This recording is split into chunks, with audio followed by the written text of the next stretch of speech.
আমার 2020 সাল থেকে 2025 সালের ডিসেম্বর পর্যন্ত ফ্রি ফায়ারের জার্নি। ফ্রি ফায়ার শুধুমাত্র আমাকে একটা গেম আইডি দেয় নাই, আমাকে দিচ্ছে একটা পরিচিতি। আমিও ফ্রি ফায়ারকে দিচ্ছি একটা পরিচিতি। আমি ফ্রি ফায়ারকে সময় দিছি, ফ্রি ফায়ার সেটার অবশ্যই আমাকে একটা মূল্য দিচ্ছে। বাট আমি স্বেচ্ছায় সজ্ঞানে একটা কথা বলতে চাই আপনাদেরকে, যদিও বা এটা বলতে আমার নিজের কাছেই অনেক কষ্ট হচ্ছে। আজকে থেকে এই চ্যানেলে আমি আর কোনো ফ্রি ফায়ারের ভিডিও আপলোড করব না। আজকে থেকে আমি ফ্রি ফায়ারকে বিদায় জানাচ্ছি। আর কোনো ফ্রি ফায়ারের ভিডিও আপাতত আমার থেকে পাবেন না। এটার দুইটা কারণ আছে, আমি দুইটা কারণে এটা করতেছি। নাম্বার ওয়ান, যেটা সবাই জানেন বাট তুলে ধরার মতো কেউ নেই এখন ফ্রি ফায়ার গেমিং কমিউনিটি। যদিও বা আমি এখন বর্তমানে ফ্রি ফায়ারের কোনো ক্রিয়েটর না, আমি অ্যাজ এ ইন্ডিভিজুয়াল গেমার হিসেবে বলতেছি গেমের ভিতরে প্রচুর পরিমাণে হ্যাকার, যেটা আপনারা শুনতে শুনতে বিরক্ত এবং আমি নিজেও বিরক্ত। আপনারা সাধারণ একটা জিনিস শুধুমাত্র ভাবেন ভাই, এই গেমটা আসছে 1 বছর 2 বছর না, বা 3 বছর 4 বছরও না, 8-9 বছরের বেশি হয়ে গেছে এই গেমটা চলে আসছে। এখনো পর্যন্ত এই হ্যাকারদের উপরে কোনো স্টেপই নিতে পারলাম না। আমি যদি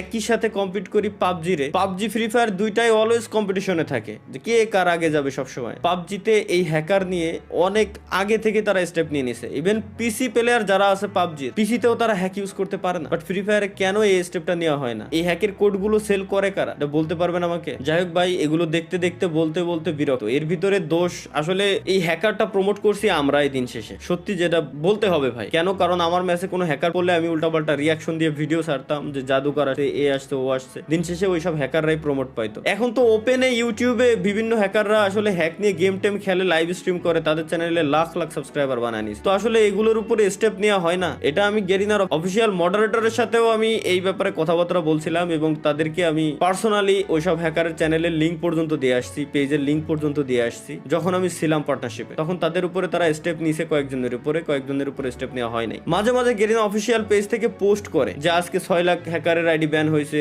কালকে 5 লাখ হ্যাকারের আইডি ব্যান হয়েছে। বাট কই ভাই, এখনো পর্যন্ত পার্মানেন্ট কোনো সলিউশন তো দেখলাম না। আইডি ব্যান তো পার্মানেন্ট ডিরেক্ট কোনো সলিউশন না। গেম খেলা অবস্থায়, গেমে থাকা অবস্থায় আপনি ডিরেক্ট ব্যানের কোনো স্টেপ কেন নেন না? আপনারা কেন করতে পারেন না? এত বছর হয়ে গেল এই গেমটারে কি কাস্টমাইজ করতে পারেন না? গেমে কি শুধুমাত্র নতুন নতুন স্কিন, গান স্কিন, এটাই কি? এভাবে কি গেম চলবে? কোনোদিনও চলবে না। তো যাই হোক, পয়েন্ট নাম্বার 2 যেটা হচ্ছে মোস্ট ইম্পর্টেন্ট, সেটা হচ্ছে আমি আমার নেক্সট জেনারেশনের কথা চিন্তা করি। অলরেডি জেনজির পর আরো একটা জেনারেশন চলে আসছে অলরেডি। আপনি মানেন আর না মানেন, জানেন আর না জানেন, অলরেডি নতুন আরো একটা জেনারেশন আছে, যে জেনারেশন বর্তমানে ফ্রি ফায়ার প্রচুর পরিমাণে খেলতেছে। খেলুক, এতে আমার কোনো দুঃখ নাই, কোনো কষ্ট নাই। বাট একটা জিনিস আপনারা শুধু একটু ভাবেন, পয়েন্টগুলো জাস্ট নোটিস